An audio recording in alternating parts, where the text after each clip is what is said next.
घर के कामों के बोझ से लदी फदी सरता को कमर सीधी करने की फुर्सत भी बड़ी कठिनाई से मिला करती थी।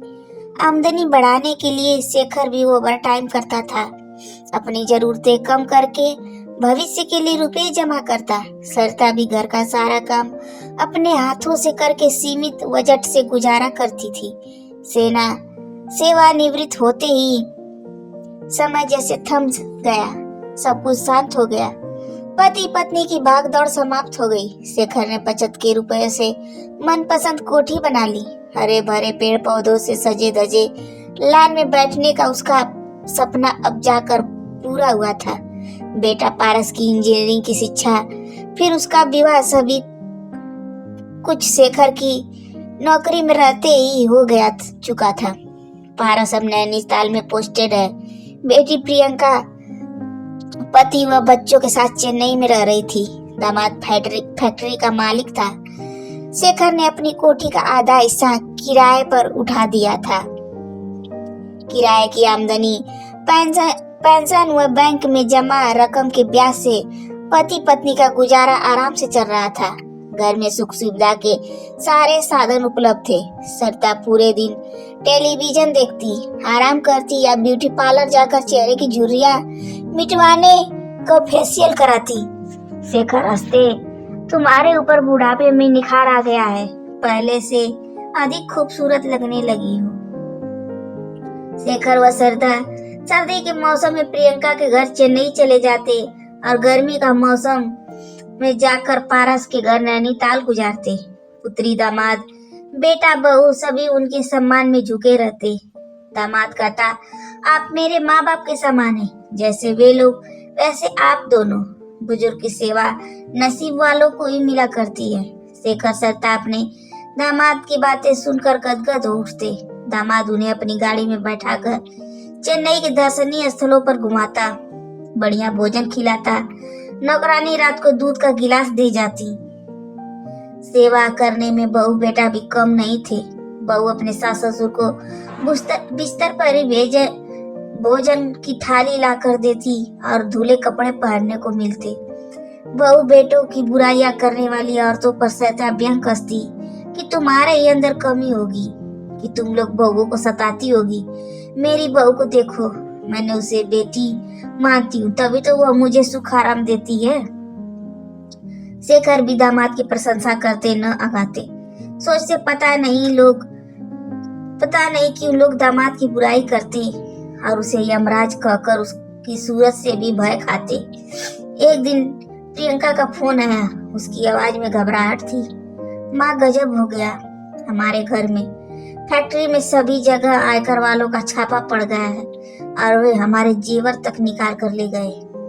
तभी शेखर सरता के हाथ से फोन छीनकर बोले, यह सब कैसे हो गया बेटी? जेठ के कारण सारी गलती उन्हीं का है। सारा हेर फेर वे करते और उनकी गलती का नतीजा हमें भोगना पड़ता है। प्रियंका रो पड़ी। शेखर बेटी को सांत्वना देते रह गए और फोन कट गया। वे धम से कुर्सी पर बैठ गए। लगा जैसे शरीर में खड़े रहने की ताकत नहीं रह गई है और सहिता का तो जैसे मानसिक संतुलन ही खो गया। वह पागलों की भांति अपने सिर के बाल नोचने लगी।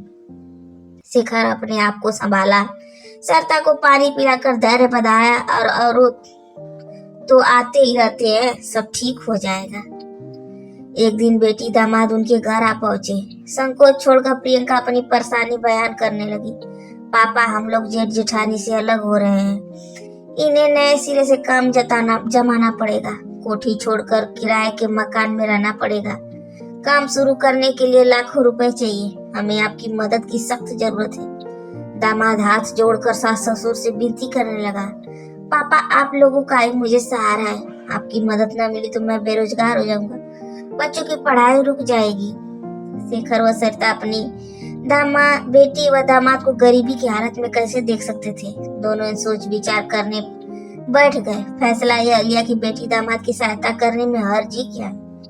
यह लोग सहारा पाने और कहाँ जाएंगे, अपने ही काम आते हैं। यह सोचकर शेखर ने बैंक में जमा सारा रुपया निकालकर दामाद के हाथों में थमा दिया।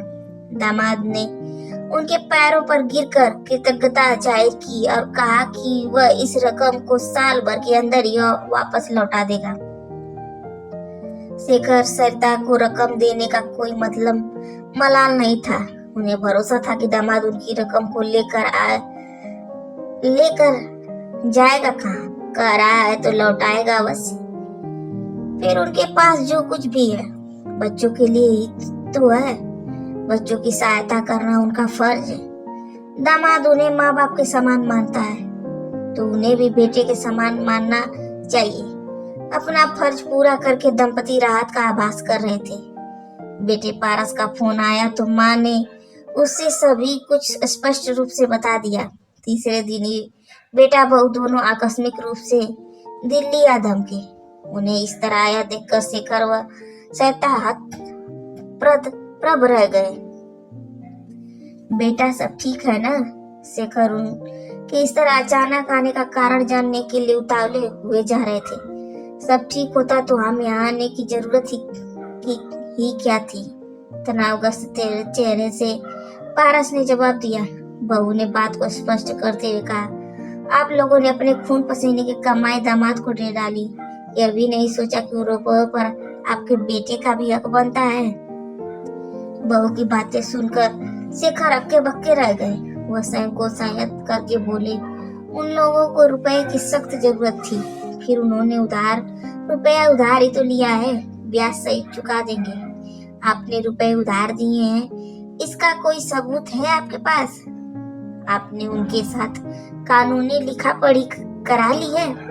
वे क्या पराये हैं जो कानूनी पढ़ाई लिखाई कराई जाती और सबूत रखे जाते?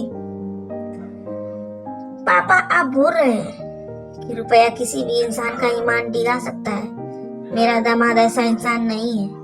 सरिता बोली, प्रियंका भी तो है, क्या वह दामाद को बेईमानी करने देगी? यह तो वक्त बताएगा कि वे लोग बेईमान है या ईमानदार। पर पापा आप यह मकान मेरे नाम कर दें। कहीं ऐसा न हो कि आप बेटी दामाद की प्रेम में अंधे होकर मकान भी उनके नाम कर डालें। बेटे की बात सुनकर शेखर व सरिता सन्न रह गए। हमेशा मान सम्मान करने वाले, सलीके से पेश आने वाले बेटा बहू इस प्रकार का अशोभनीय व्यवहार क्यों कर रहे हैं, यह उनकी समझ में नहीं आ रहा था। आखिरकार बेटा बहू इस शर्त पर शांत हुए कि बेटी दामाद ने अगर रुपए वापस नहीं किए तो उनके ऊपर मुकदमा चलाया जाएगा। बेटा बहू की कई तरह की हिदायतें देकर नैनीताल चले गए, पर शेखर व सरिता के मन पर चिंताओं का बोझ आ पड़ा। सोचते उन्हें बेटी दामाद की सहायता करके क्या गलती की है। रुपए बेटी के सुख से अधिक कीमती थोड़े ही हैं। हफ्ते में 2 बार बेटी दामाद का फोन आता तो दोनों पति पत्नी भाव विवल उठते। दामाद बिल्कुल हीरा है, बेटे से बढ़कर अपना है। बेटा कपूत बनता जा रहा है, बहू के कहने पर चलता है। बहू ने ही पारस को उनके खिलाफ भड़काया होगा। अब शेखर व सरिता उस दिन की प्रतीक्षा कर रहे थे जब दामाद उनका रुपया लौटाने आएगा। ये सारा रुपया उठाकर बेटा बहू के मुंह पर मार कर कहेंगे, इसी रुपए की खातिर तुम लोग रिश्ते को बदनाम कर रहे थे ना, लो रखो इन्हें। कुछ माह बाद ही बेटी दामाद का फोन आना बंद हो गया तो उन्हें शेखर सरिता चिंता उठे। वे अपनी तरफ से फोन मिलाने का प्रयास कर रहे थे, पर पता नहीं क्यों फोन पर प्रियंका व दमा से बात नहीं हो पा रही थी। हर साल की तरह इस साल भी शेखर व सरिता ने चेन्नई जाने की तैयारी कर ली थी और बेटी दामाद की बुलावे की प्रतीक्षा कर रहे थे। एक दिन प्रियंका का फोन आया तो शेखर ने उसकी खैरियत पूछने के लिए प्रश्नों की झड़ी लगा दी, पर प्रियंका ने सिर्फ यह कहकर फोन रख दिया कि वे लोग इस बार चेन्नई न आए क्योंकि नए मकान में अधिक जगह नहीं है। शेखर सरिता बेटों से ढेरों बातें करना चाहते थे, दामाद के व्यवसाय के बारे में पूछना चाहते थे, अपने रुपयों की बात करना चाहते थे, पर प्रियंका ने कुछ कहने का मौका ही नहीं दिया। बेटी दामाद की इस बेरुखी के कारण उनकी समझ में नहीं आ रहा था। देखते देखते साल पूरा हो गया। एक दिन हिम्मत करके शेखर ने बेटी से रुपए की बात पूछ ही लिया। प्रियंका जख्मी शेरनी की बातें गुर्रा उठी। आप कैसे पिता है कि बेटी के सुख से अधिक आपको रुपए प्यारे हैं? अभी तो इनका काम शुरू ही हुआ है। अभी से एक साथ इतना सारा रुपया निकाल लेंगे तो आगे कैसे काम चलेगा? दामाद चिढ़ कर बोला, मेरे स्थान पर आपका बेटा होता तो क्या आप उससे भी वापस मांगते? आपके पास रुपए की कमी है क्या? यह रुपया आपके पास बैंक में फालतू पड़ा था। मैं इस रुपये से ऐश नहीं कर रहा हूँ, आपकी बेटी को ही पाल रहा हूँ। पुत्री दामाद की बातें सुनकर शेखर व सरिता सन्न रह गए और रुपए वापस मिलने की तमाम आशाएं निर्मूल साबित हुई। उल्टे वे उनके बुरे बन गए। रुपया तो गया, इस साथी में मान सम्मान भी चला गया। पारस का फोन आया, पापा रुपए मिल गए। शेखर चकरा गए कि क्या उत्तर दे। सबल कर बोले, दामाद का काम जम जाएगा तो रुपए भी आ जाएंगे। पापा साफ क्यों नहीं कहते कि दामाद ने रुपए देने से इनकार कर दिया, वह बेईमान निकल गया। पारस दहाड़ा। सरिता की आंखों से आंसू बह निकले। वह रोती हुई बोली, बेटा तू ठीक कह रहा है, दामाद सचमुच बेईमान है, रुपए वापस नहीं करना चाहता। उन लोगों की धोखाधड़ी करने पर मुकदमा दायर करो, जैसे सैकड़ों सुझाव पारस ने फोन पर ही दे डाले। शेखर व सरिता एक दूसरे का मुंह देखते रह गए। क्या वे बेटी दामाद के खिलाफ यह सब कर सकते थे? क्योंकि वे अपनी शर्त पर कायम नहीं रह सके, इसलिए पारस मकान अपने नाम कराने दिल्ली आ धमका। पुत्री दामाद से तो संबंध टूट ही चुके थे, बहू बेटा से न टूट जाए, यह सोचकर दोनों ने कोठी का मुख्तियारनामा व वसीयतनामा सारी कानूनी कार्रवाई करके पूरे कागजात बेटे को थमा दिए। पारस संतुष्ट भाव से चला गया। बोझ उतर गया। शेखर ने सरिता की तरफ देखकर कहा, अब न तो मकान की रंगाई पुताई कराने की चिंता है, न हाउस टैक्स जमा कराने की। पारस पूरी जिम्मेदारी निभाएगा। सरिता को न जाने कौन सा सदमा लग गया था कि वह दिन पर दिन सूखती जा रही थी। उसकी हंसी होठों से छीन चुकी थी। भूख प्यास सब मर गई। बेटी बेटा दामाद बहू दामाद की तस्वीरों को वह एकटक देखती रहती या फिर शून्य में घूरती रह जाती। शेखर दुखी होकर बोला, तुमने अपनी हालत मरीज जैसी बना ली, बालों पर मेहंदी लगाना भी बंद कर दिया, बूढ़ी लगने लगी हो। सरिता दुखी मन से कहने लगी, हमारा कुछ भी नहीं रहा, हम अब बेटा बहू के आश्रित बन चुके हैं। मेरी पेंशन व मकान का किराया तो है, हमें दूसरों के सामने हाथ फैलाने की जरूरत नहीं। शेखर जैसे अपने आप को ही समझा रहे थे। जब किराएदार ने महीने का किराया नहीं दिया तो शेखर ने खुद जाकर शिकायती लहजे में किराएदार से बात की और किराया न देने का कारण पूछा। किराएदार ने रसीद दिखाते हुए तीखे स्वर में उत्तर दिया कि वह पारस को सही वक्त पर किराए का मनी ऑर्डर बेच चुका है। पारस को क्यों? क्योंकि मकान का मालिक अब पारस है। किराएदार ने नया किरायानामा निकालकर शेखर को दिखा दिया, जिस पर पारस के हस्ताक्षर थे। शेखर सिर पकड़कर रह गए कि सिर्फ मामूली सी पेंशन के सहारे अब वो अपना गुजारा कैसे कर पाएंगे। बेटे पर मुकदमा दर्ज करो ना। सरिता पागलों की बातें चिल्ला उठी, सब बेईमान है, रुपए के भूखे हैं। शेखर कहते, हमने अपनी संतान के प्रति अपना फर्ज पूरा किया है। हमारी मृत्यु के बाद जो उन्हें मिलना ही था हमें पहले मिल गया, इससे भला क्या फर्क पड़ गया। सरिता बोली, बेटी दामाद बेटा बहू सभी हमारी दौलत के भूखे थे। दौलत के लालच में हमारे साथ प्यार सम्मान का ढोंग करते रहे। दौलत मिल गई तो फोन पर बात करनी भी छोड़ दी। पति पत्नी दोनों ही मानसिक वेदना से पीड़ित हो चुके थे। घर पर आया लगता अपना खून पराया हो गया तो अपना क्या रह गया।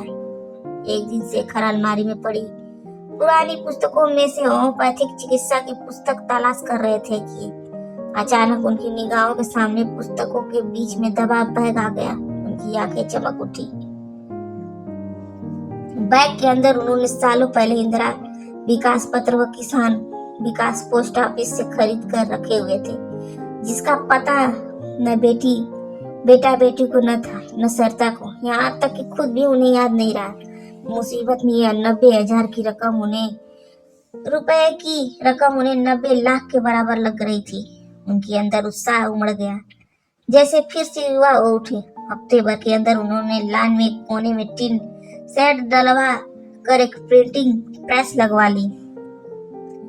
कुछ सामान पुराना भी खरीद लाए और नौकर रख लिए। सरिता भी इसी में काम में व्यस्त हो गई। शेखर बाहर के काम को संभालता तो सरिता दफ्तर में बैठती। शेखर हंसकर कहते, हम लोग बुढ़ापे का बहाना लेकर निकम्मे हो गए थे। संतान ने हमें बेरोजगार इंसान बना दिया। अब हम दोनों काम के आदमी बन गए हैं। सरिता मुस्कुराती, कभी कभी कुछ भूल जाना भी अच्छा रहता है। तुम्हारे भूले हुए बचत पत्रों ने हमारी दुनिया आबाद कर दी। ये रकम न मिलती तो हमें अपना बाकी का जीवन बेटी दामाद और बेटा बहू की गुलामी करते हुए बिताना पड़ता। अब हमें बेटी दामाद बेटा बहू सभी को भुला देना ही उचित रहेगा।